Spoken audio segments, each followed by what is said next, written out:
Hey, what's up? This is Matt Greiner from the band August Burns Red. We're here in Gothenburg, Sweden, and you're watching Rsptv. Yeah, so we interviewed you last time you were here, and you didn't know what city you were. Do you know now? Give me 3 guesses. Gothenburg? Yeah. Okay, first try. First round. Yeah, I knew. I looked at my tour pass though, I cheated. I knew you were going to ask that question. You have a new album out? We do.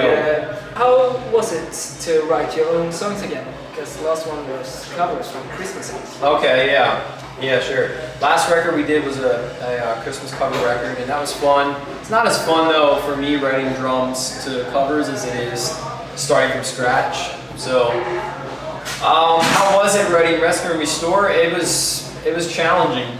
I spent a couple months writing drums for it, and I'm very happy with how it all turned out. I hope other people are as well. I think the tracks are cool, and there's definitely some innovative stuff on there. I think just as far as like metal drumming is concerned, because I had been listening to a lot of other styles of music the last couple of years, and it's starting to, I think, come through in my playing, just because it's what I like. You know, I like church playing, I like gospel and country, and just some other different styles. And so I tried to implement those a little bit into the songs where it actually made sense. So, but yeah, Rescue and Restore was a blast to write and record, and we're actually playing 5 songs from that CD on this tour. Yeah. Which is cool. That's a lot of new songs, you know. And so every night I'm like up there guessing, you know, okay, I think I have this next part down. We'll see. It's only my 4th time playing it, you know. Whereas a song like Composure, I've played 1,000 times, probably actually 1,000 times. Yeah, and you have the same producer as you had on Let Him Heal. Why did you stick with Carson? Yeah, Carson's a great guy. We've known him for over a decade. He started off recording our first like demos, and so we've been comfortable, you know, working with him for a long time, as long as we've been a band. But we've been waiting for the right time to record with him, and he's just been continuously getting better and better and better. And so we did Sledding Hill with him, and he made it sound awesome, and we felt totally confident about doing an actual full-length record with him. And so we booked the time, and it was so cool because we were able to stay at home in Lancaster, which is our hometown. I could drive in my own car to the studio, get out, you know, walk in, record the drums, and drive home and sleep in my own bed. And that's, I don't know if you're familiar with like the recording process or not, but usually you fly somewhere to get to the studio you want, to work with the engineer that you want to, and it was so cool to be able to be at home for a month and actually just work out of our local, you know, town actually. And Adam from Texas July is featuring on like a track. How was it to work with him? It was awesome. Adam's busy. Yeah. He's busy with Texas. And I'm busy with ABR, so our schedules, you know, I was hoping, praying that they actually worked out, which they did. He actually happened to be home, and I was still writing, and I said, dude, I want you to be on this record. He's like, really? All right, cool, awesome. So he came over and worked on a couple songs, and we figured out that was the best one, you know. It's the song Echoes, and there's a part that's in 7, 7/8 timing, and I know that he likes odd time signatures too, and I figured he'd have fun with it. So he just came over, I showed him the part, and then I sent him the song, and he wrote to it. Like over the course of a couple days, came in, tracked it first take, no problem.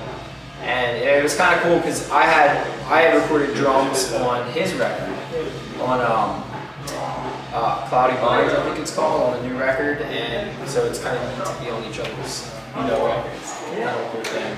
And this band have been around for 10 years now. How is it to have played with each other for this long? It's amazing. It's really amazing to have done anything in life for 10 years, I think.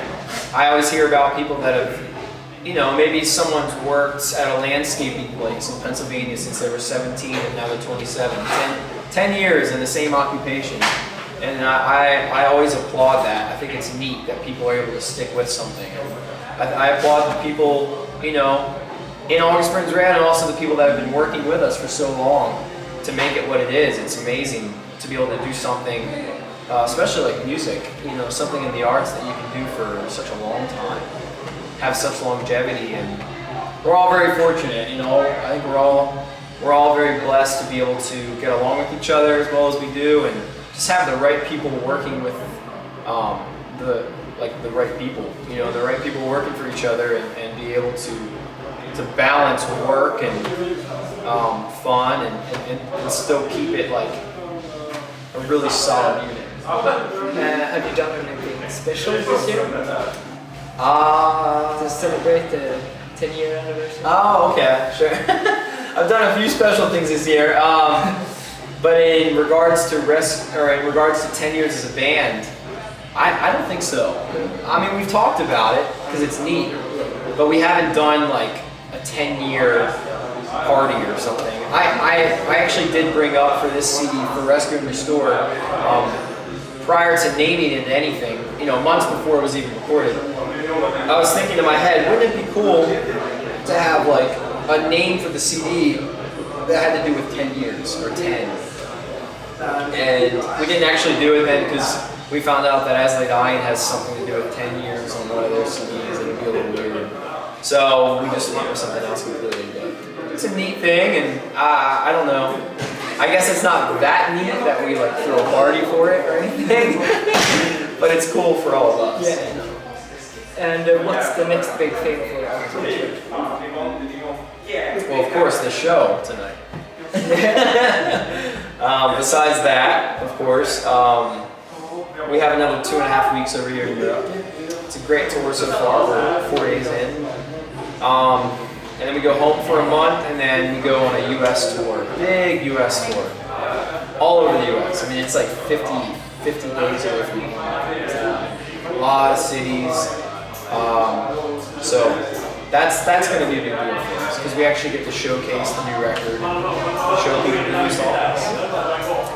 When do you think you will come back to Sweden? After tonight? Yeah, we always find a way back here, so it won't be long. I would venture to say we will see each other within the next year. That's great. Yeah, that is great. That is great. That's everything for me. Okay, Thank you. Thank you very much. Appreciate it. Good seeing you again. Yeah.